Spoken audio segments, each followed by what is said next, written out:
तुसी सुन रहे हो Chawla news network Toronto CNN Toronto. गाना लाया सी जी कल क्या सी भाऊ ने वैसे तो पहले स्वागत कर लेंदे जी अंबरसर शहर तो भाऊ जी साडे नाल हाजिर हो चुके ने सरदार जसबीर सिंह जी भट्टी साहब बहुत बहुत स्वागत है तुहाडे अपने शो दे विच। सत श्री अकाल, वेरी गुड मॉर्निंग तुहाडी। मेरे वालों भी आप जी सारे श्रोता ते दर्शकों ਨੂੰ सत श्री अकाल जी। मैं कल सायरा बानो दी तुसी फरमाइश कीती ते मैं क्या भट्टी साहब दी फिर फरमाइश पूरी कर लेनी चाहिए है जी। मेहरबानी जी, मेहरबानी, शुक्रिया शुक्रिया शुक्रिया धन्यवाद जी, तुसी वधिया कीता गाना ला के जी। हाँ मैं क्या इस वेले भट्टी साहब दे फेवरेट सी ना ते मैं क्या भट्टी साहब ਨੂੰ ਅੱਜ ਤੋਹਫੇ 'ਚ ਆਪਾਂ ਗਾਣਾ ਹੀ ਦਿੰਦੇ ਅੱਜ। ठीक थैंक यू।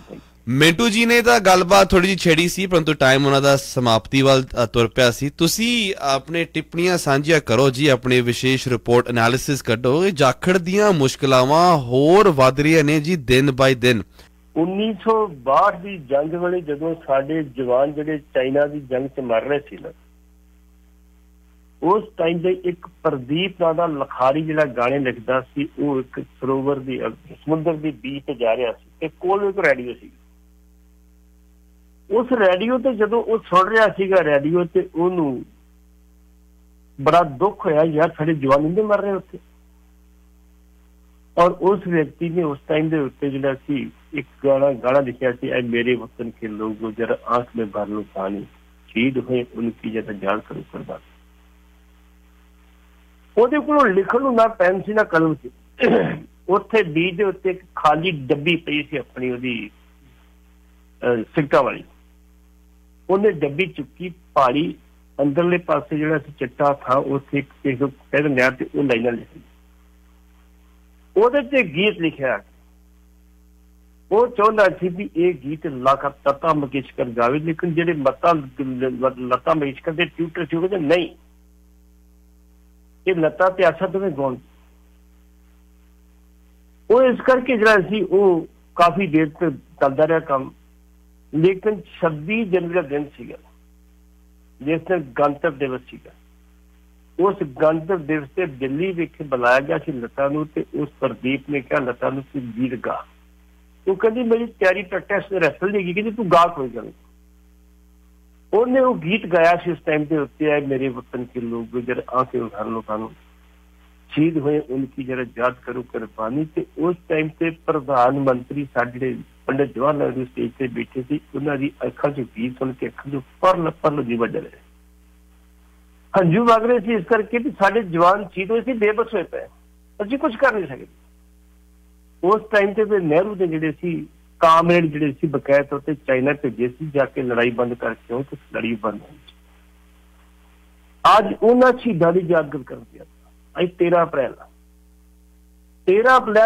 ਹੋਣ ਕਰਕੇ ਜਲਿਆਂਵਾਲੇ ਦੇ ਬਾਗ ਦੇ ਸ਼ਹੀਦ ਸੀ ਜਨਰਲ ਡਾਇਰ ਨੇ ਗੋਲੀ ਚਲਾਈ ਸੀ। ਇਹਨਾਂ ਲੋਕਾਂ 'ਚ ਮੈਂ ਤੁਹਾਨੂੰ ਕਿਹਾ ਸੀ ਕਿ ਕਿਤੇ ਫਿਰ ਵਿਹਲੇ ਵੇਲੇ ਕਰਾਂਗੇ ਕਿ ਅੱਧਾ ਘੰਟਾ ਲੱਗਾ, ਘੰਟਾ ਵੀ ਵੱਖਰਾ ਕਰਾ ਜੀ। ਇਹ ਗੋਲੀ ਚਲਾਈ ਕਿਵੇਂ ਗਈ, ਕਿਵੇਂ ਜਿਹੜਾ ਤਿਆਰੀ ਕੀਤੀ ਗਈ, ਕੀ ਕੁਛ ਰਿਹਾ ਸਾਰੀ ਪੰਜ ਰੱਖਾਂਗੇ। ਲੇਕਿਨ ਸਵਾਲ ਇਹ ਪੈਦਾ ਹੁੰਦਾ ਵੀ ਅੱਜ ਤੱਕ ਅਸੀਂ ਉਹ ਸ਼ਹੀਦਾਂ ਦੀ ਗਿਣਤੀ ਨਹੀਂ ਪੈਦਾ ਕਰ ਸਕਦੇ ਜੀ। ਬਿਲਕੁਲ ਕਿੰਨੀ ਹੈ, ਕੋਈ 379 ਕਹਿੰਦਾ, ਕੋਈ 501 ਕਹਿੰਦਾ, ਕੋਈ 1000 ਕਹਿੰਦਾ।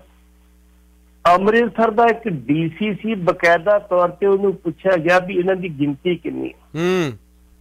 ਉਹਨੇ ਆਪਣੇ ਹਿਸਾਬ ਨਾਲ ਸਾਰਾ ਲੇਖਾ ਜੋ ਕਿ ਮੈਂ 500 ਸਮਥਿੰਗ ਦੱਸੀ ਸੀ, 579 ਕਿ ਕਿੰਨੀ ਮੈਨੂੰ ਯਾਦ ਨਹੀਂ, ਲਿਖੋ ਸਹੀ ਹੋਣੀ ਹੈ। ਤੇ ਨਾਲ ਇਹ ਲਿਖ ਕੇ ਭੇਜ ਦਿੱਤਾ ਸੀ ਵੀ ਇਹ ਲੋਕ ਸ਼ਹੀਦ ਨਹੀਂ, ਕਿ ਉਸ ਮੂਵਮੈਂਟ ਸ਼ਾਮਲ ਨਹੀਂ ਸੀ ਹੈਗੇ। ਇਹ ਤੇ ਵਿਸਾਖੀ ਵੇਖਣ ਆਏ ਵੀ ਆ ਕੇ ਤੇ ਮਾਰੇ ਗਏ, ਉਹ ਗਲਤ ਗੱਲ ਸੀ। ਉਹ ਫਿਰ ਮੈਂ 3 ਸਟੋਰੀਆਂ ਫਿਲਮ ਕੀਤੀਆਂ ਸੀ ਤੇ ਚੀਕਾਂ ਘੜੇ ਡੀਸੀਆਂ ਟਿਕਾ ਕੇ। ਮੇਰੇ ਤੋਂ ਬਾਅਦ ਫਿਰ PTI ਨੇ ਵੀ ਕੀਤੀਆਂ ਸੀ, ਫਿਰ ਅਮਰ ਉਜਾਲਾ ਨੇ ਵੀ ਕੀਤੀ ਸਟੋਰੀ। ਉਹ DC ਚੀਕਾਂ ਮਾਰਦਾ ਸੀ, ਮੁੜ ਕੇ ਲਿਖਣਾ ਪਿਆ ਉਹਨੂੰ ਦੁਬਾਰਾ ਚਿੱਠੀ ਵੀ ਇਹ ਸ਼ਹੀਦ ਨੇ ਜੀ। ਇਸ ਕਰਕੇ ਜਿੱਥੇ ਸਾਨੂੰ ਇਸ ਗੱਲ ਦਾ ਮਾਣ ਹੈ ਕਿ ਜਦੋਂ ਬਨਾਰਸ ਯੂਨੀਵਰਸਿਟੀ ਬਣੀ, ਅਲੀਗੜ੍ਹ ਯੂਨੀਵਰਸਿਟੀ ਬਣੀ, ਹਿੰਦੂਆਂ ਦੀ ਯੂਨੀਵਰਸਿਟੀ ਬਣ ਗਈ ਤੇ ਮੁਸਲਮਾਨ ਯੂਨੀਵਰਸਿਟੀ ਬਣ ਗਈ, ਸਿੱਖਾਂ ਦੀ ਯੂਨੀਵਰਸਿਟੀ ਬਣਾਉਣ ਵਾਸਤੇ ਜੋ ਵਾਇਸਰਾਏ ਅੰਮ੍ਰਿਤਸਰ ਦੇ ਖਾਲਸਾ ਯੂਨੀਵਰਸਿਟੀ ਬਣੀ, ਤੇ ਸਾਡੇ ਸਿੱਖਾਂ ਨੇ ਵਿਰੋਧ ਕੀਤਾ ਕਿ ਸਾਨੂੰ ਯੂਨੀਵਰਸਿਟੀ ਦੀ ਸਾਨੂੰ ਆਜ਼ਾਦੀ ਚਾਹੀਦੀ ਹੈ। ਲੇਕਿਨ ਉਹ ਖਾਲਸਾ ਯੂਨੀਵਰਸਿਟੀ ਸਾਡੀ ਅੱਜ ਤੱਕ ਨਹੀਂ ਬਣ ਸਕੀ ਜਿਹੜੀ ਬਣਨੀ ਚਾਹੀਦੀ ਸੀ। ਚਲੋ ਖੈਰ ਅਸੀਂ ਕਿਹਾ ਜੀ ਯੂਨੀਵਰਸਿਟੀ ਛੱਤ ਬਣਾ ਲਾਂਗੇ, ਵੱਖਰੀ ਗੱਲ ਯੂਨੀਵਰਸਿਟੀਆਂ ਬਾਅਦ 'ਚ ਬੜੀਆਂ ਬਣੀਆਂ, ਗੁਰੂ ਨਾਨਕ ਦੇਵ ਯੂਨੀਵਰਸਿਟੀ ਬਣ ਗਈ, ਸਭ ਕੁਝ ਬਣ ਗਿਆ, ਕੋਈ ਗੱਲ ਨਹੀਂ ਜੀ। ਲੇਕਿਨ 13,840 ਤੇ ਉਸ ਟਾਈਮ ਤੇ ਮੁਆਵਜ਼ਾ ਦਿੱਤਾ ਗਿਆ ਸੀ ਜਿਹੜੇ ਸ਼ਹੀਦ ਹੋਏ ਸੀ। ਉਹਨਾਂ ਵਿੱਚ ਬੀਬੀ ਇੱਕ ਅਤਰ ਕੌਰ ਸੀ। ਅਤਰ ਕੌਰ ਗਰਭਵਤੀ ਸੀ। ਉਹਦਾ ਪਤੀ ਜਿਹੜਾ ਸ਼ਹੀਦ ਹੋ ਗਿਆ ਸੀ, ਉਹਦਾ ਜਿਹੜਾ ਵੱਡਾ ਬੇਟਾ ਸੀਗਾ ਮੋਹਨ, ਉਹਦਾ ਵੱਡਾ ਬੇਟਾ ਜਿਹੜਾ ਸੀਗਾ ਉਹ ਛੋਟਾ ਸੀਗਾ। ਉਹ ਆਪਣੇ ਬੇਟੇ ਦੀ ਮਦਦ ਦੇ ਨਾਲ ਜਿਹੜਾ ਸੀ ਆਪਣੇ ਜਿਹੜੇ ਸੀ ਪਤੀ ਨੂੰ ਘਰ ਚੁੱਕ ਕੇ ਲੈ ਕੇ ਆਈ, ਲਾਸ਼ ਚੁੱਕ ਕੇ ਲੈ ਕੇ ਜੀ, ਔਰ ਲਾਸ਼ ਚੁੱਕ ਕੇ ਸੰਸਕਾਰ ਮੁਕੇ ਕਰਨਾ ਹੀ ਸੀਗਾ। ਔਰ ਉਦੋਂ ਬਾਅਦ 7 ਮਹੀਨੇ ਬਾਅਦ ਉਹਦੇ ਘਰ ਸੋਹਣ ਬੇਟਾ ਪੈਦਾ ਹੁੰਦਾ, ਦੂਸਰਾ ਬੇਟਾ ਪੈਦਾ ਹੁੰਦਾ। ਔਰ ਉਹਨੂੰ ਜਦੋਂ ਮੁਆਵਜ਼ੇ ਦੀ ਸਰਕਾਰ ਨੇ ਗੱਲ ਕੀਤੀ ਕਿ ਬਿਲਕੁਲ ਮੈਂ ਮੁਆਵਜ਼ਾ ਨਹੀਂ ਲੈਣਾ। ਇਸ ਤਰ੍ਹਾਂ 2 ਬੀਬੀਆਂ ਸੀਗੀਆਂ ਜਿਨ੍ਹਾਂ ਨੇ ਬਿਲਕੁਲ ਮੁਆਵਜ਼ਾ ਲੈਣ ਤੋਂ ਇਨਕਾਰ ਕਰਤਾ ਸੀ। ਮੈਂ ਕਿਹਾ ਜੇ ਜਜ਼ਬਾ ਹੋਵੇ ਤੇ ਇਹੋ ਜਿਹਾ ਜਜ਼ਬਾ ਹੋਵੇ, ਜੇ ਨਹੀਂ ਤੇ ਨਾ ਹੋਵੇ। ਲੇਕਿਨ ਸਾਡੀਆਂ ਸਰਕਾਰਾਂ ਕਦਰ ਨਹੀਂ ਕਰਦੀਆਂ। ਸਾਡੀਆਂ ਸਰਕਾਰਾਂ ਦੱਸ ਦੇਣ ਵੀ ਉਹਨਾਂ ਸ਼ਹੀਦ ਪਰਿਵਾਰਾਂ ਦਾ ਕੀ ਅਸੀਂ ਕੀਤਾ, ਕੱਖ ਨਹੀਂ ਕੀਤਾ ਇਹਨਾਂ ਨੇ ਅਜੇ ਤੱਕ। ਅਬਦੁਲ ਕਲਾਮ ਰਾਸ਼ਟਰਪਤੀ ਸਨ, ਉਹ ਅੰਮ੍ਰਿਤਸਰ ਆਏ, ਉਹ ਜਲਿਆਂਵਾਲੇ ਬਾਗ ਗਏ, ਜੋ ਲਾਸ਼ ਦੇ ਸਾਹਮਣੇ ਖਲੋਤੇ ਤੇ ਉਹਨਾਂ ਦੀ ਅੱਖਾਂ 'ਚ ਹੰਝੂ ਵਗ ਰਹੇ ਸੀ ਜਿਹੜੇ ਸਾਡੇ ਸ਼ਹੀਦਾਂ ਦੀ ਯਾਦ 'ਚ ਬਣੇ। ਉਹਨਾਂ ਨੇ ਡੀਸੀ ਨੂੰ ਕਿਹਾ ਵੀ ਇੱਥੇ ਕੋਈ ਗਵਾਹ ਹੈਗਾ ਇਹਦਾ, ਜਿਹੜਾ ਕਸ਼ਮੀਰੀ ਦਾ ਗਵਾਹ ਹੈਗਾ? ਕਹਿੰਦੇ ਹਾਂ ਬਾਪੂ, ਇੱਕ ਬਾਪੂ ਮੇਰੇ ਖਿਆਲ ਨੌਸ਼ਗਾਰਾ ਸਿੰਘ ਸੀਗਾ ਸੁਲਤਾਨਪੁਰ ਦਾ, ਉਹ ਹੈਗਾ। ਉਹ ਕਹਿੰਦੇ ਚਲੋ ਘਰ ਚੱਲੀਏ। ਉਹਦੇ ਘਰ ਗਏ, ਉਹਦੀ ਜਾ ਕੇ ਲਾਣੀ ਮੰਜੀ ਦੇ ਬੈਠੇ, ਬਾਪੂ ਦੇ ਪੈਰੀ ਹੱਥ ਲਾਇਆ, ਬਾਪੂ ਤੇਰੀ ਬੜੀ ਕੁਰਬਾਨੀ ਹੈ, ਤੂੰ ਉੱਥੇ ਬਚ ਕੇ ਆਇਆ ਵਾ ਇੰਨੀਆਂ ਗੋਲੀਆਂ ਦੇ ਵਿੱਚ। ਉਹਨਾਂ ਗੱਲਬਾਤ ਸਾਂਝੀ ਕੀਤੀ, ਗੱਲਬਾਤ ਸਾਂਝੀ ਕਰਨ ਨੂੰ ਕਿਹਾ ਬਾਪੂ ਤੂੰ ਦੱਸ ਤੇਰੀ ਕੋਈ ਮੰਗ ਹੋਵੇ। ਉਹਨੇ ਇੱਕ ਛੋਟੀ ਜਿਹੀ ਮੰਗ ਰੱਖੀ, ਛੋਟੀ ਜਿਹੀ। ਉਹਨੇ ਕੋਈ ਤਖਤ ਨਹੀਂ ਮੰਗਿਆ, ਕੋਈ ਤਾਜ ਨਹੀਂ ਮੰਗਿਆ। ਮੰਗਿਆ ਇੰਨਾ ਸੀ ਕਿ ਮੇਰੇ ਪੋਤਰੇ ਨੂੰ ਸਰਕਾਰੀ ਨੌਕਰੀ ਦੇ। ਅਬਦੁਲ ਕਲਾਮ ਨੇ ਰਾਸ਼ਟਰਪਤੀ ਔਰ ਡੀਸੀ ਨੂੰ ਕਹਿੰਦਾ ਵੀ ਜਿਹੜੀ ਫਾਰਮੈਲਿਟੀ ਪੂਰੀ ਕਰਨੀ ਹੈ ਕਿ ਨੌਕਰੀ ਦਿੱਤੀ ਜਾਵੇ ਤੂੰ, ਜੇ ਮੇਰੇ ਤੋਂ ਕੋਈ ਲਿਖਵਾਉਣਾ ਤੂੰ ਲਿਖਵਾ ਲਓ ਤੁਸੀਂ। ਔਰ ਉਸ ਟਾਈਮ ਦੇ ਉੱਤੇ ਅੱਜ ਤੱਕ ਬਾਪੂ ਜਿਹੜਾ ਸੀ ਸ਼ਿੰਗਾਰਾ ਸਿੰਘ ਦੁਨੀਆ ਤੋਂ ਚਲੇ ਗਿਆ, ਲੇਕਿਨ ਸਾਡੀ ਸਰਕਾਰ ਉਹਦੇ ਪੋਤਰੇ ਨੂੰ ਨੌਕਰੀ ਤੱਕ ਨਹੀਂ ਦੇ ਸਕੀ, ਇੱਕ ਚਪੜਾਸੀ ਨਹੀਂ ਭਰਤੀ ਕਰ ਸਕੀ। ਇਹਨਾਂ ਤੁਸੀਂ ਕੀ ਆਸ ਰੱਖਾਂਗੇ? ਜਿਹੜਾ ਕਿਸ਼ੋਰੀ ਲਾਲ ਸੀਗਾ, ਉਹ ਸ਼ਹੀਦ ਭਗਤ ਸਿੰਘ ਦਾ ਸਾਥੀ ਸੀ, ਯੂਪੀ ਦਾ ਰਹਿਣ ਵਾਲਾ ਸੀ। ਉਹ ਇੱਕ ਡੀਸੀ ਕੋਲ ਗਿਆ, ਪਬਲਿਕ ਦੇ ਕੰਮ ਸੀਗੇ, ਉਹ ਕੰਮ ਗਿਆ। ਤੂੰ ਕਹਿੰਦਾ ਇਹ ਕੰਮ ਇਹਨੂੰ ਸਹੀ, ਉਹ ਕਹਿੰਦਾ ਜੀ ਮੈਂ ਭਗਤ ਸਿੰਘ ਦਾ ਸਾਥੀ। ਅੱਗੋਂ ਜਵਾਬ ਆਉਂਦਾ ਫਿਰ ਮੈਂ ਕੀ ਕਰਾਂ ਸਾਥੀਆਂ ਤੇ? ਉਹ ਕਹਿੰਦਾ ਠੀਕ ਹੈ ਜੀ, ਤੁਸੀਂ ਕੁਛ ਨਾ ਕਰੋ, ਤੁਸੀਂ ਅਫਸਰ ਹੋ। ਉਹ ਆ ਗਿਆ, ਬਾਹਰ ਇੱਕ ਪੱਤਰਕਾਰ ਬੈਠਾ ਸੀ, ਉਹਨੂੰ ਕਿਸੇ ਦੱਸਤਾ ਵੀ ਅੰਦਰ ਆ ਕੁਛ ਹੈ ਕਿ ਫਰੀਦਲਾਲ ਦਾ। ਉਹ ਖਬਰ ਛੱਡੀ, ਹਿੰਦੁਸਤਾਨ ਦੇ ਰਾਸ਼ਟਰਪਤੀ ਨੇ ਐਕਸ਼ਨ ਲਿਆ ਤੇ ਉਹ ਏਡੀਸੀ ਡਿਸਮਿਸ ਕੀਤਾ ਗਿਆ।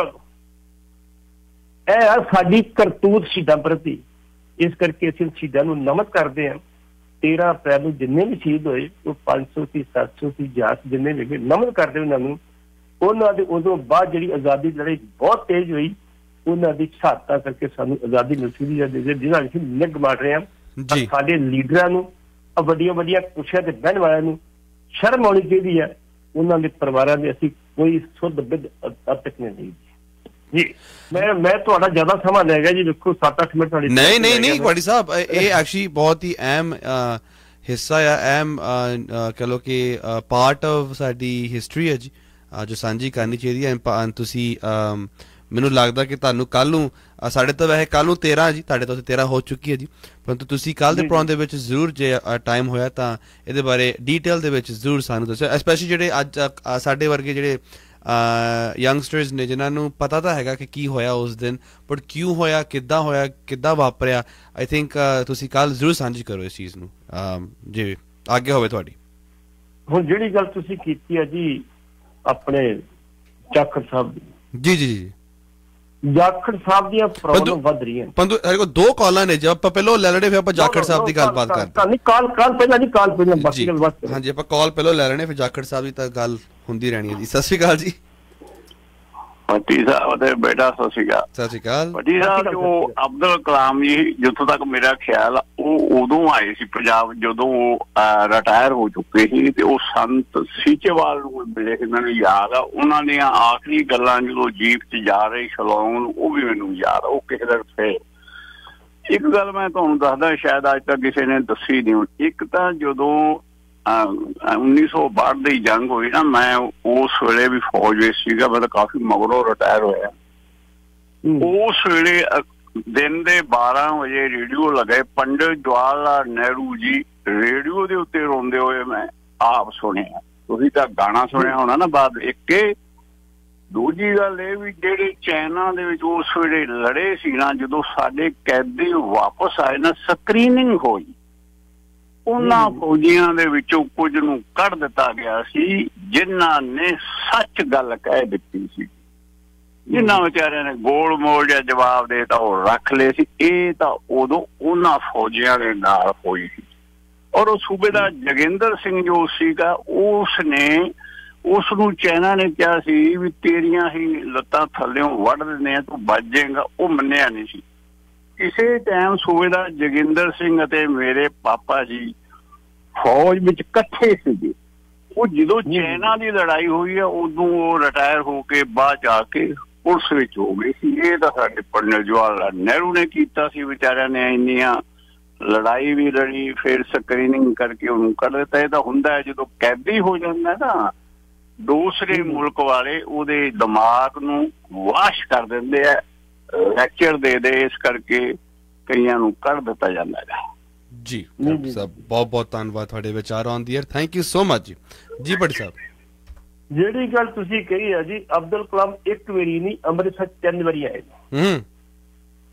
ਮੈਂ ਤੁਹਾਡੇ ਨਾਲ 2004 ਦਾ ਵਾਕਿਆ ਸਾਂਝਾ ਕੀਤਾ ਵਾ, ਜਦੋਂ ਉਹ ਬਕਾਇਦਾ ਤੌਰ ਤੇ ਰਾਸ਼ਟਰਪਤੀ। ਦੂਜੀ ਵਾਰੀ ਉਹ 2008 ਚ ਆਇਆ ਤੇ ਤੀਜੀ ਵਾਰੀ 2018 ਚ ਆਏ।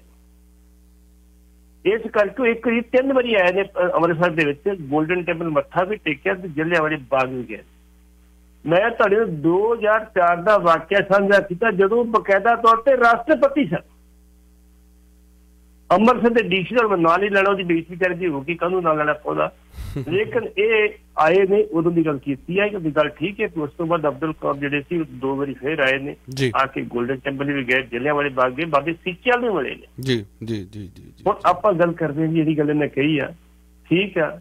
ਮੇਜਰ ਸ਼ਬਦੇਵ ਸਿੰਘ ਸਾਡੇ ਸੀ, ਨਹੀਂ ਸੀ, ਬਾਹਰ ਦੀ ਜੰਗ ਦੇ ਆਰਟਿਲਰੀ ਦੇ ਸੀ। ਉਹਨੇ ਪਹਾੜੀ ਤੇ ਜਾ ਕੇ ਤੋਪਾਂ ਬੀੜਤੀਆਂ ਸੀ। ਤੋਪਾਂ ਕਿਵੇਂ ਬੀੜੀਆਂ ਸੀਗੀਆਂ ਕਿ ਖੱਚਰਾਂ ਦੇ ਉੱਤੇ ਦੇ ਪੁਰਜੇ ਵੱਖ-ਵੱਖ ਕਰਕੇ ਲੈ ਕੇ ਗਏ। ਜਿਹੜੇ ਚਾਈਨੀਜ਼ ਸੀ ਮਜ਼ਾਕ ਕਰਦੇ ਸੀ ਕਿ ਸਾਨੂੰ ਕਾਗਜ਼ ਦੀਆਂ ਤੋਪਾਂ ਖੜੀਆਂ ਕਰਕੇ ਡਰਾਉਂਦੇ ਆ। ਇਹ ਡਰਾਉਂਦੇ ਸਾਨੂੰ, ਤੁਸੀਂ ਆਗਿਆ ਮਿਲਦੇ ਸਮਝ ਲਈ, ਕਈ ਦੱਸਦੇ ਤੋਪਾਂ ਕਿੱਥੇ ਨੇ। ਉਹ ਜਦੋਂ ਵਧੇ ਅਗਲੇ ਪਾਸੇ ਵੀ ਕਾਗਜ਼ ਦੀਆਂ ਤੋਪਾਂ ਨੇ, ਤੇ ਜਦੋਂ ਤੋਪ ਦੇ ਗੋਲੇ ਚੱਲੇ ਤੇ 2-2 ਕਿਲੋਮੀਟਰ ਤੱਕ ਜਿਹੜੇ ਚੀਨੀ ਸਿਪਾਹੀ ਵਿੱਚ ਭੱਜ ਗਏ ਸੀ। ਅਸੀਂ ਉਹਨਾਂ ਦੀ ਕਦਰ ਹੀ ਨਹੀਂ ਕਰ ਸਕੇ, ਉਹਨਾਂ ਬਾਰੇ ਦੱਸ ਹੀ ਨਹੀਂ ਸਕੇ। ਆਪਣੀ ਨੌਜਵਾਨ ਪੀੜ੍ਹੀ ਤੋਂ ਤੁਹਾਡੇ ਕੋਲ ਅਜੇ ਜਰਨੈਲ ਰਹੇ ਨੇ। ਮੇਜਰ ਸ਼ਬਦੇਵ ਸਿੰਘ ਸੀਗਾ। ਇਸ ਕਰਕੇ ਤੁਸੀਂ ਵੀਰ ਜੀ ਬਿਲਕੁਲ ਠੀਕ ਕਹਿ ਰਹੇ ਹੋ, ਬੜੀਆਂ ਗਲਤੀਆਂ ਉਦੋਂ ਹੋਈਆਂ ਨੇ, ਆਪਸੀ ਰੰਜਿਸ਼ ਕਰਕੇ ਹੋਈਆਂ ਨੇ, ਨਿੱਜੀ ਦੁਸ਼ਮਣੀਆਂ ਕਰਕੇ ਹੋਈਆਂ ਨੇ। ਘੱਟੋ ਘੱਟ ਆਰਮੀ ਦੇ ਵਿੱਚ ਆਪਸੀ ਰੰਜਿਸ਼ ਤੇ ਨਿੱਜੀ ਦੁਸ਼ਮਣੀਆਂ ਨਹੀਂ ਹੋਣੀਆਂ ਚਾਹੀਦੀਆਂ। ਆਰਮੀ ਸਾਡਾ ਧੁਰਾ ਵਾ, ਆਦਮੀ ਕਰਕੇ ਅਸੀਂ ਇੱਥੇ ਆ। ਸੰਤ ਭਿੰਡਰਾਂ ਵਾਲਿਆਂ ਨੂੰ ਕਿਹਾ ਸੀਗਾ ਰਾਮ ਜੇਠ ਮਲਾਣੀ ਨੇ, ਹੁਣ ਸਿਰਫ ਦੂਜੇ ਪਾਸੇ ਤੁਰ ਪਿਆ ਜੀ। ਉਹਨਾਂ ਨੇ ਕੀ ਕਿਹਾ ਸੀਗਾ? ਉਹਨੇ ਕਿਹਾ ਜੀ ਤੁਸੀਂ ਹਥਿਆਰ ਰੱਖ ਦਿਓ, ਤੇ ਸੰਤਾਂ ਨੇ ਕਿਹਾ ਸੀ ਜਿਹੜਾ ਹਥਿਆਰ ਉਹ ਸ਼ਾਂਤੀ ਦਾ ਪ੍ਰਤੀਕ। ਉਹ ਕਹਿੰਦੇ ਨਹੀਂ, ਹਥਿਆਰ ਜੰਗ ਦਾ ਪ੍ਰਤੀਕ। ਉਹ ਕਹਿੰਦੇ ਨਹੀਂ, ਇਹ ਸ਼ਾਂਤੀ ਦਾ ਪ੍ਰਤੀਕ। ਉਹ ਕਹਿੰਦੇ ਜੇਠ ਮਲਾਣੀ ਜੀ ਆਪਣੀ ਗੱਲ ਫੇਰ ਇੱਕ ਸੋਚ ਕੇ ਗੱਲ ਕਰ ਲਓ। ਕਹਿੰਦਾ ਮੈਂ ਠੀਕ ਹੈ, ਇਹ ਜੰਗ ਦਾ ਪ੍ਰਤੀਕ ਆ। ਉਹ ਕਹਿੰਦੇ ਨਹੀਂ, ਅਮਨ ਦਾ ਪ੍ਰਤੀਕ। ਉਹ ਫਿਰ ਕਹਿੰਦੇ ਵੀ ਜੇਠ ਮਲਾਣੀ ਜੀ ਇੱਕ ਕੰਮ ਕਰ ਲਓ, ਅਸੀਂ ਤਾਂ ਹਥਿਆਰ ਰੱਖ ਦਿਆਂਗੇ, ਨਾ ਰੱਖਾਂਗੇ ਤਾਂ ਵੱਖਰੀ ਗੱਲ, ਸਾਡੇ ਕੋਲ ਹਥਿਆਰ ਕਿਹੜੇ ਹੈਗੇ ਆ।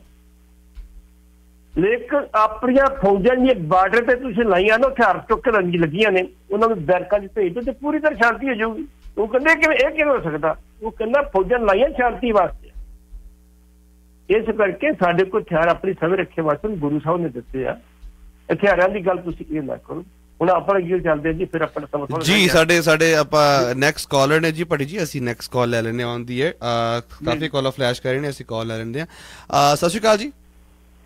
ਹਾਂਜੀ, ਸਤਿ ਸ੍ਰੀ ਅਕਾਲ ਆਰਸ਼ ਜੀ ਤੇ ਭੱਟੀ ਸਾਹਿਬ ਜੀ। ਸਤਿ ਸ਼੍ਰੀ ਅਕਾਲ। ਸਤਿ ਸ਼੍ਰੀ ਅਕਾਲ। ਸਤਿ ਸ਼੍ਰੀ ਅਕਾਲ ਭੱਟੀ ਸਾਹਿਬ, ਤੁਸੀਂ ਹੁਣੇ ਗੱਲ ਕਰਦੇ ਸੀਗੇ ਕਿ ਪੁਰਾਣਿਆਂ ਨੂੰ ਭੁੱਲ ਜਾਂਦੇ ਆ ਤੇ ਕੁਛ ਨਹੀਂ ਕਰਦੇ। ਦੇਖੋ ਆ ਬੀਬੀ ਸਿਮਰਤ ਨੇ ਦਿੱਤਾ ਸੀਗਾ ਬਿਆਨ, ਹੁਣ ਸਿੱਖਾਂ ਬੰਦਿਆਂ ਨੂੰ ਛਡਾਉਣ ਵਾਸਤੇ ਸਾਰਿਆਂ ਪੇਪਰਾਂ ਨੇ, ਸਾਰੇ YouTube ਵਾਲਿਆਂ ਨੇ, ਸਾਰਿਆਂ ਨੇ ਕਿੰਨਾ ਚੁੱਕਿਆ ਸੀਗਾ। ਤੇ ਛੋਟੀ ਜਿਹੀ ਸ਼ਰਤ ਹੋਵੇ ਤਾਂ ਜਾਂ ਉੱਥੇ ਰੱਖਿਆ ਬਰਗਾੜੀ ਤੇ ਰੱਖਿਆ ਤਾਂ ਉਹਨੂੰ ਚੁੱਕੀ ਜਾਂਦਾ, ਜਿਹੜਾ ਪ੍ਰੈਜ਼ੀਡੈਂਟ ਹੁੰਦਾ ਜਿਹੜਾ ਮਾੜਾ ਮੋਟਾ ਅਸਲ ਦਾ ਪੋਲੀਟੀਕਲ ਜਾਂ ਦੂਜੇ ਤੌਰ ਤੇ ਬਾਪੂ ਸੂਰਤ ਸਿੰਘ ਜੀ ਨੇ 15 ਦਾ ਰੱਖਿਆ ਇਹਨਾਂ ਬੰਦੇ ਛੋੜ ਵਾਸਤੇ। ਕਿਸੇ ਨੇ ਕਿਸੇ ਵੀ ਇੰਟਰਵਿਊ ਤੇ ਜਾ ਕੇ ਲਈ ਹੋਵੇ, ਕਿਸੇ ਨੇ ਫੋਟੋ ਖਿਚਾਈ ਹੋਵੇ, ਕਿਸੇ ਲੀਡਰ ਨੇ ਵਿੱਚ ਕੀਤਾ ਹੋਵੇ ਹੁਣ ਤੱਕ। ਦੂਜੀ ਗੱਲ ਹੈ ਵੀ ਦੇਖੋ ਸੇਵਾ ਸਿੰਘ ਠਿਕਰੀ ਵਾਲਾ ਸੀ, ਕਿੱਡਾ ਵੱਡਾ ਬਲਿਦਾਨ ਦੇ ਗਿਆ। ਉਹ ਹਿਸਟਰੀ 'ਚ ਕਦੇ ਨਾਂ ਸੁਣਿਆ ਵੀ ਕਿਸੇ ਹਿਸਟਰੀ ਦੇ ਵਿੱਚ ਨਾਂ ਲਾਇਆ, ਤੋੜ ਕੇ ਲਾਉਂਦੇ ਨੇ। ਬਿਲਕੁਲ। ਸੋ ਇਸ ਕਰਕੇ ਪਲੀਜ਼ ਜਿਹੜੇ ਇਹਨਾਂ ਦੇ ਉੱਤੇ ਜਿਹੜਾ ਤੁਸੀਂ ਕਰਦੇ ਹੋ ਨਾ ਵਿਆਖਿਆ ਥੋੜੀ ਜਿਹੀ ਸਟਰੋਂਗ ਹੋਰ ਕਰ ਦੋ। ਇਹਨਾਂ ਨੇ ਫਿਰ ਵੀ ਨਹੀਂ ਜਾਗਣਾ, ਇਹ ਜਾਗਦੇ ਸੁੱਤੇ ਨੇ। ਇਹ ਤੇ ਮੈਂ ਹੁਣ ਕੀ ਲਫ਼ਜ਼ ਬੋਲਾਂ ਉਹਦੇ ਨਾਲ ਹੀ ਉੱਠਣਗੇ ਜੀ। ਥੈਂਕ ਯੂ ਬਹੁਤ ਬਹੁਤ ਧੰਨਵਾਦ ਜੀ। ਥੈਂਕ ਯੂ ਸੋ ਮਚ ਜੀ। ਤੁਹਾਡੀ ਬਦੌਲਤ ਤੁਸੀਂ ਆ ਕੇ ਰੌਲਾ ਪਾਉਂਦੇ ਰਹੇ ਹੋ, ਬਾਰ-ਬਾਰ ਰੌਲਾ ਪਾਉਂਦੇ ਰਹੇ ਹੋ, ਆਪਣੀਆਂ ਗੱਲਾਂ ਕਰਦੇ। ਤੁਹਾਡੀ ਬਦੌਲਤ ਅੱਜ ਬਹਿਬਲ ਕਲਾਂ ਦੇ ਜਿਹੜੇ ਸ਼ਹੀਦ ਹੋਏ ਸੀ, ਜੋ ਭਾਈ ਗੁਰਜੀਤ ਸਿੰਘ ਤੇ ਭਾਈ ਕ੍ਰਿਸ਼ਨ ਭਗਵਾਨ ਸਿੰਘ ਨੂੰ ਸ਼੍ਰੋਮਣੀ ਕਮੇਟੀ ਨੇ ਸ਼ਹੀਦ ਮੰਨ ਲਿਆ। ਇਹ ਵੀ ਇੱਕ ਪ੍ਰਾਪਤੀ ਹੈ। ਮੈਂ ਇਕੱਲਾ ਨਹੀਂ ਕਹਿੰਦਾ, ਅਸੀਂ ਗੱਲ ਕੀਤੀ, ਜਦੋਂ ਅਸੀਂ ਗੱਲ ਸਹੀ ਮੁੜ ਕੇ ਸਾਰਿਆਂ ਨੇ ਰੌਲਾ ਪਾਇਆ। ਅੱਜ ਉਹ ਸ਼ਹੀਦ ਮੰਨੇ ਗਏ ਨੇ ਸਿਰਫ ਤੁਹਾਡੇ ਰੌਲਾ ਪਾਉਣ ਦੇ ਉੱਤੇ। ਅਸੀਂ ਆਪਣੀ ਡਿਊਟੀ ਕਰਨੀ ਹੈ ਜੀ, ਕਿਸੇ ਤੇ ਕੋਈ ਅਸਰ ਹੁੰਦਾ ਜਾਂ ਨਹੀਂ ਹੁੰਦਾ, ਪਰ ਅਸੀਂ ਆਪਣੀ ਡਿਊਟੀ ਤੋਂ ਕੁਤਾਹੀ ਨਹੀਂ ਕਰਾਂਗੇ। ਆਪਣੀ ਡਿਊਟੀ ਅਸੀਂ ਕਰਦੇ ਰਹਾਂਗੇ। ਗਾਂ ਵੀ ਇਨਫੋਰਮੇਸ਼ਨ ਇਹੋ ਜਿਹੀ ਸਾਂਝੀ ਕਰਦੇ ਰਹਾਂਗੇ, ਸਾਡੇ ਨੌਜਵਾਨ ਪੀੜ੍ਹੀ ਨੂੰ ਜਾਗਰੂਕ ਕਰਦੇ ਰਹਾਂਗੇ ਪਰ ਤੁਹਾਡੇ ਸ਼ਹੀਦ ਹੈਗੇ ਨੇ। ਮੈਂ ਅੱਗੇ ਵੀ ਕਹੀ ਕਿ ਉਸ ਦਿਨ ਬੀਬੀ ਆਏ ਸੀ ਜਿਹੜੇ ਆਪਣੇ ਜਿਹੜੀ ਗੌਸਲ ਬੀਬੀ ਗੌਸਲ ਜੀ ਉਹਨਾਂ ਕਿਹਾ ਸੀ ਸ਼ਹੀਦ ਭਗਤ ਸਿੰਘ ਦਾ ਅਸੀਂ ਦਿਹਾੜਾ ਮਨਾਉਂਦੇ ਸੀ। ਮੈਂ ਕਿਹਾ ਤੁਸੀਂ ਮਨਾਉਂਦੇ ਰਹੇ ਹੋ, ਲੇਕਿਨ ਸਰਕਾਰ ਨੇ 1967 ਚ ਕਿਹਾ ਸੀ ਸਾਡੇ ਸ਼ਹੀਦ ਹੈਗੇ। ਪਹਿਲਾਂ ਕਈ ਸਰਕਾਰ ਕਹਿਣ ਲਈ ਤਿਆਰੀ ਨਹੀਂ ਸੀ, ਉਹਨਾਂ ਨੂੰ ਅੱਤਵਾਦੀ ਕਹਿੰਦੀ ਸੀ। ਲੇਕਿਨ ਜਿਹੜੇ ਉਹਨਾਂ ਦੇ ਸਮਰਥਕ ਸਨ, ਜਿਹੜੇ ਉਹਨਾਂ ਦੇ ਚਾਹੁਣ ਵਾਲੇ ਸੀ, ਉਹ 47 ਤੋਂ ਪਹਿਲਾਂ ਮਨਾਉਂਦੇ ਸੀ ਦਿਹਾੜਾ ਉਹਨਾਂ ਦਾ। ਅੱਜ ਸਾਡੇ ਜਿਹੜੇ ਸ਼ਹੀਦ ਹੋਏ ਨੇ ਭਗਤ ਸਿੰਘ ਹੋਰੀ। ਇਸ ਕਰਕੇ ਸਰਕਾਰਾਂ ਨੂੰ ਜਗਾਉਣਾ ਪਊਗਾ, ਇਹਨਾਂ ਦੇ ਕੰਨ ਖੋਲਣੇ ਪੈਣਗੇ। ਉਹ ਤਾਂ ਹੀ ਖੁੱਲਣਗੇ ਜੇ ਨੌਜਵਾਨ ਜਾਗਰੂਕ ਹੋਊਗਾ। ਨੌਜਵਾਨ ਹੀ ਕੰਨ ਪੁੱਟਣ ਦੀ ਸਮਰੱਥਾ ਰੱਖਦਾ। ਸਾਡੇ ਬਜ਼ੁਰਗ ਨਹੀਂ ਸਿਰਫ ਗਾਈਡ ਕਰ ਸਕਦੇ, ਭਾਈ ਆਹ ਕੰਮ ਕਰੋ। ਚਾਵਲਾ ਸਾਹਿਬ, ਅੰਮ੍ਰਿਤਸਰ ਦੇ ਵਿੱਚ ਅਸੀਂ ਨਾ ਇੱਕ ਛੋਟੀ ਜਿਹੀ ਸੰਸਥਾ ਬਣਾਈ। ਉਹ ਸੰਸਥਾ 'ਚ 10 ਸਾਲ ਤੋਂ ਲੈ ਕੇ 30 ਸਾਲ ਦੇ ਬੱਚੇ ਸ਼ਾਮਲ ਸੀ। ਉਹਨਾਂ ਬੱਚਿਆਂ ਨੂੰ ਕੀ ਕਿਹਾ, ਬੱਚੇ ਆ ਤੁਹਾਡੀ ਸੰਸਥਾ ਤੁਸੀਂ ਚਲਾਉਣੀ ਹੈ। ਪ੍ਰਧਾਨ ਵੀ ਉਹਨਾਂ 'ਚੋਂ, ਜਨਰਲ ਸੈਕਟਰੀ ਉਹਨਾਂ ਨੇ ਕਿਹਾ ਸੀ, ਸਭ ਉਹਨਾਂ 'ਚ ਉਹ ਸੀਗੇ ਸ਼ਹੀਦ ਭਾਈ ਤੇਰੀ ਸਿੰਘ ਕੇਸ ਸੰਭਾਲ ਵਿਸਤਾਰ ਸੰਸਥਾ। ਉਹ ਸੰਸਥਾ ਅਸੀਂ ਬਣਾਈ।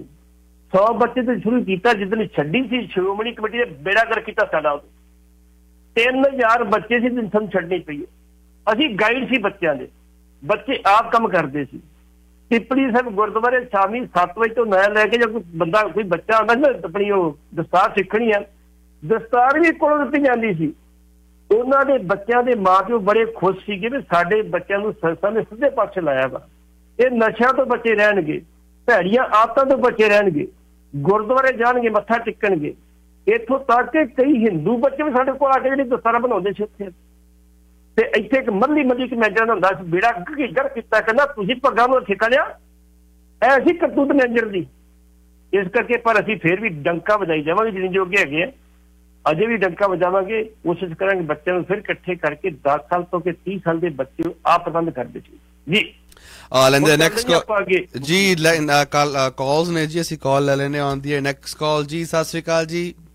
ਸਤਿ ਸ਼੍ਰੀ ਅਕਾਲ ਜੀ ਜਲ ਸਾਹਿਬ ਜੀ। ਬੜੀ ਸਾਹਿਬ ਸਤਿ ਸ਼੍ਰੀ ਅਕਾਲ। ਬੜੀ ਸਾਹਿਬ ਇਸ ਤਰ੍ਹਾਂ ਜੀ ਉਹ ਬੰਦੇ ਤੁਸੀਂ ਡਿਸਕਸ ਕੀਤੀ ਕਿ ਨਹੀਂ, ਕਹਿੰਦੇ ਜੀ ਕੇਜਰੀਵਾਲ ਆਇਆ ਇੱਥੇ ਪੰਜਾਬ ਤੇ ਆ ਕੇ ਬਿਜਲੀ ਅਧਿਕਾਰੀਆਂ ਨਾਲ ਮੀਟਿੰਗ ਕਰਕੇ ਚੱਲਦਾ ਬਣਿਆ। ਨਾ ਉਹ ਪਾਵਰ ਮਿਨਿਸਟਰ ਸੀਗਾ, ਨਾ ਪ੍ਰਧਾਨ ਮੁੱਖ ਮੰਤਰੀ ਸਾਡਾ ਉਹ ਆਪਣਾ ਮਾਨ ਸਾਹਿਬ ਉਹ ਗਏ ਸੀਗੇ ਪ੍ਰੈਜ਼ੀਡੈਂਟ ਨੂੰ ਤੇ ਵਾਈਸ ਪ੍ਰੈਜ਼ੀਡੈਂਟ ਨੂੰ ਮਿਲਣ ਦਿੱਲੀ ਤੇ, ਉਹ ਆ ਕੇ ਮੀਟਿੰਗ ਕਰਕੇ ਚਲਾ ਗਿਆ ਜੀ।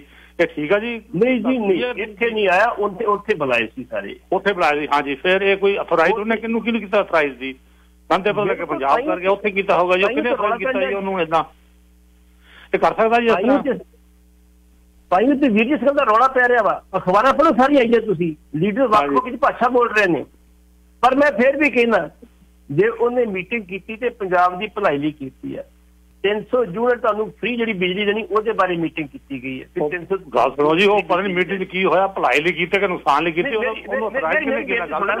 ਬਾਬਾ ਜੀ ਇੱਕ ਕਾਲਰ ਜੀ, ਕਾਲਰ ਇੱਕ ਮਿੰਟ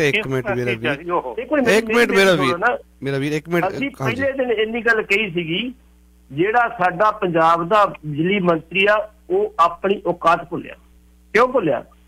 ਉਹਦਾ ਫਰਜ਼ ਬਣਦਾ ਸੀ ਆਪਣੀਆਂ ਡਿਮਾਂਡ ਲੈ ਕੇ ਉਹ ਆਪਣੇ ਮੁੱਖ ਮੰਤਰੀ ਕੋਲ ਜਾਂਦਾ ਕਿ ਸਾਡੀਆਂ ਇਹ ਡਿਮਾਂਡ ਨੇ, ਤੇ ਗੱਲ ਬਣ ਜਾਂਦੀ।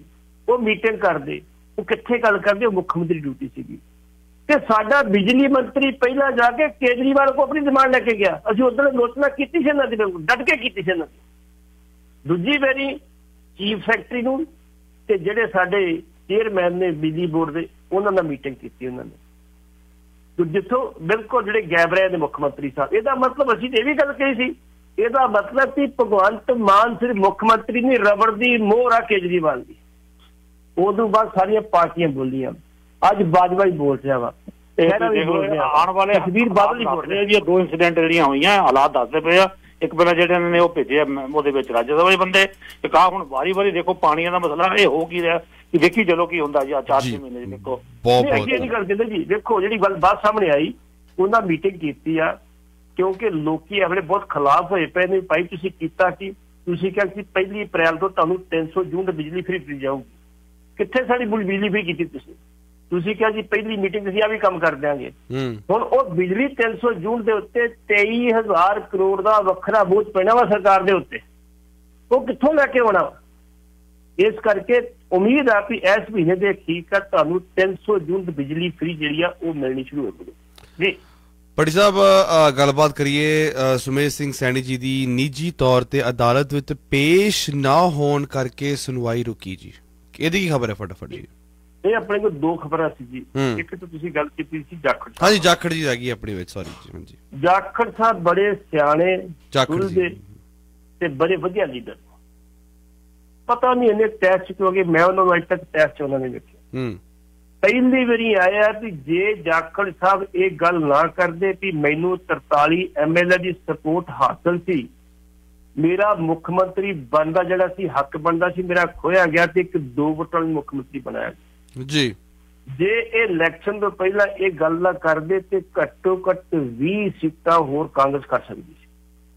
ਰਹਿੰਦੀ ਖੁੰਦੀ ਕਸਰ ਕੱਢਤੀ ਆਪਣੇ ਨਵਜੋਤ ਸਿੰਘ ਸਿੱਧੂ ਨੇ, ਜਿਹੜੀ ਬਚੀ ਸੀ ਉਹ ਰਵਨੀਤ ਬਿੱਟੂ ਨੇ, ਤੇ ਜਿਹੜੀ ਹੋਰ ਬਚੀ ਸੀ ਉਹ ਚੰਨੀ ਸਾਹਿਬ ਨੇ ਕਹਿਤਾ ਭਈਏ ਕਹਿ ਕੇ ਜਿਹੜਾ ਸੀ ਆਪਣੀ ਵੋਟਾਂ ਖਰਾਬ ਕਰ। 4 ਬੰਦਿਆਂ ਨੇ ਬੇੜਾ ਗਰਕ ਕੀਤਾ। ਚਲੋ ਉਹਨਾਂ ਤੇ ਆਪਣਾ ਰੋਜ਼ਗਾਰ ਕੀਤਾ, ਲੇਕਿਨ ਉਹਦਾ ਅਸਰ ਲੋਕਾਂ ਤੇ ਉਲਟ ਹੋਇਆ ਕਿਉਂਕਿ ਪੰਜਾਬ ਦੀ ਸਾਈਕੀ ਰਹੀ ਹੁਣ ਤੱਕ ਵੀ ਪਹਿਲੀ ਗੱਲ ਤੇ ਇਹ ਆ ਵੀ ਪੰਜਾਬ ਦੇ ਹਿੰਦੂ ਕੁਲ ਦੇ ਲੋਕ ਜ਼ਿਆਦਾਤਰ ਜਿਹੜੇ ਉਹ ਵੋਟ ਪਾਉਂਦੇ ਬੀਜੇਪੀ। ਜੇ ਬੀਜੇਪੀ ਦਾ ਉੱਥੇ ਉਮੀਦਵਾਰ ਨਾ ਜਿੱਤਦਾ ਹੋਵੇ ਤੇ ਫਿਰ ਕਾਂਗਰਸ ਨੂੰ। ਪਹਿਲੀ ਵਾਰੀ ਹੋਇਆ ਵੀ ਇੱਥੇ ਲੋਕਾਂ ਨੇ ਵੋਟ ਜਿਹੜੀ ਆ ਆਮ ਆਦਮੀ ਪਾਰਟੀ ਸਿਰਫ ਜਾਖੜ ਦੇ ਬਿਆਨ ਤੋਂ ਨਾਰਾਜ਼ ਹੋ ਕੇ ਪਾਈ। ਹੁਣ ਉਹਦਾ ਨੁਕਸਾਨ ਹੋ ਗਿਆ ਇਹਨਾਂ ਨੂੰ। ਹੁਣ ਉਦੋਂ ਬਾਅਦ ਵੀ ਨਹੀਂ ਰੁਕੇ। ਜਾਖੜ ਸਾਹਿਬ ਉਦੋਂ ਵੀ ਕਈ ਪ੍ਰਕਾਰ ਦੀਆਂ ਟਿੱਪਣੀਆਂ ਕਰਦੇ ਰਹੇ। ਟਿੱਪਣੀ ਕਰਤੀ ਚੰਨੀ ਦੇ ਉੱਤੇ ਵੀ ਸਿਰ ਪੈਰ ਦੀ ਜੁੱਤੀ ਨੂੰ ਸਿਰ ਤੇ ਬਿਠਾਤਾ। ਇਹ ਟਿੱਪਣੀ ਬਣਦੀ ਨਹੀਂ ਸੀ। ਉਹਦਾ ਫਿਰ ਦਲਿਤ ਭਾਈਚਾਰੇ ਨੇ ਨੋਟਿਸ ਲਿਆ।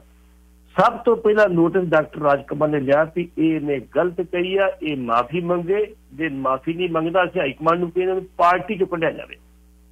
ਪਾਰਟੀ ਨੂੰ ਸ਼ਿਕਾਇਤ ਹੋ ਗਈ ਵੀ ਇਹਨੂੰ ਕੱਢਿਆ ਜਾਵੇ। ਆਖਿਰ ਦਾ ਨੋਟਿਸ ਹੋ ਗਿਆ। ਹੁਣ ਦਲਿਤ ਭਾਈਚਾਰੇ ਨੇ ਬਕਾਇਦਾ ਤੌਰ ਤੇ ST ਕਮਿਸ਼ਨ ਨੂੰ ਇੱਕ ਦਰਖਾਸਤ ਦਿੱਤੀ ਆ ਕਿ ਇਹਨੇ ਦਲਿਤਾਂ ਦੇ ਉੱਤੇ ਅਟੈਕ ਕੀਤਾ ਤੇ ST ਐਕਟ ਦੇ ਤਹਿਤ ਇੱਥੇ ਪਰਚਾ ਦਰਜ ਕੀਤਾ ਜਾਵੇ। ਜੇ ਉਹ ਪਰਚਾ ਦਰਜ ਹੋ ਜਾਂਦਾ ਵਾ ਤੇ ਜਾਖੜ ਸਾਹਿਬ ਨੂੰ ਜੇਲ੍ਹ ਜਾਣ ਤੋਂ ਕਿ ਬਚਾ ਨਹੀਂ ਸਕਦਾ ਜੀ। 15 ਦਿਨ ਦਾ ਟਾਈਮ ਦਿੱਤਾ ਵਾ ਜੀ। ਜਲੰਧਰ ਡਿਵੀਜ਼ਨ ਦੇ ਜਲੰਧਰ ਦੇ ਕਮਿਸ਼ਨਰ ਨੇ ਉਹਨਾਂ ਨੂੰ ਕਿਹਾ ਵੀ 15 ਦਾ ਟਾਈਮ ਆ, ਇਹਦੀ ਇਨਵੈਸਟੀਗੇਟ ਕਰਕੇ ਪਰਚਾ ਦਰਜ ਕੀਤਾ ਜਾਵੇ। ਅਗਲੀ ਗੱਲ ਤੁਸੀਂ ਕੀਤੀ ਆ ਜੀ ਸੁਮੇਧ ਸਿੰਘ ਸੈਣੀ ਜੀ।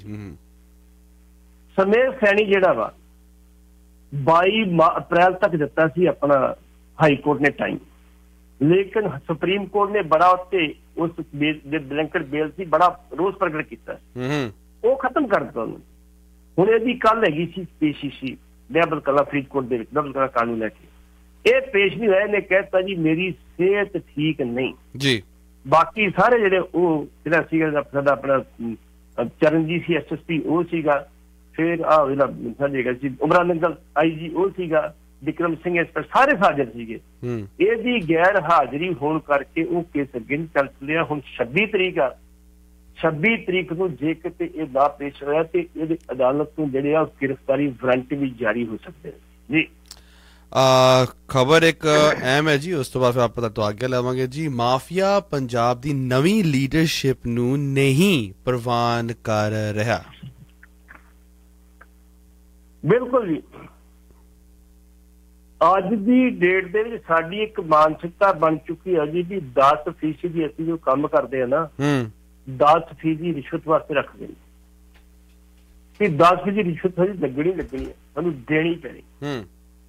ਲੇਕਿਨ ਜਿਸ ਤਰੀਕੇ ਨਾਲ ਸਾਡੀ ਮਾਨ ਸਰਕਾਰ ਨੇ ਢਿੱਲੀ ਟੈਟ ਕੀਤੀ ਭ੍ਰਿਸ਼ਟਾਚਾਰ ਦੇ ਖਿਲਾਫ, ਇਹ ਉਸ ਮਾਫੀਆ ਨੂੰ ਜਿਹੜਾ ਵਾ ਉਹ ਠੰਡਾ ਨਹੀਂ ਕੱਢ ਰਿਹਾ। ਉਹ ਮਾਫੀਆ ਬੜਾ ਸਟਰੋਂਗ। ਇੱਕ ਛੋਟੀ ਜਿਹੀ ਮੈਨੂੰ ਗੱਲ ਸੁਣ ਕੇ, ਜਦੋਂ ਰਾਜਾ ਵੜਿੰਗ ਨੇ ਬੱਸਾਂ ਫੜੀਆਂ ਸੀ ਰੋਡਵੇਜ਼ ਦੀਆਂ, ਪ੍ਰਾਈਵੇਟ ਬੱਸਾਂ ਫੜੀਆਂ ਸੀਗੀਆਂ, ਉਹਨੇ ਢਿੱਲੀ ਟੈਟ ਕੀਤੀ ਸੀ, 1 ਕਰੋੜ ਰੁਪਇਆ ਰੈਵਨਿਊ ਵਧਾ ਦਿੱਤਾ ਸੀ ਡੇਲੀ।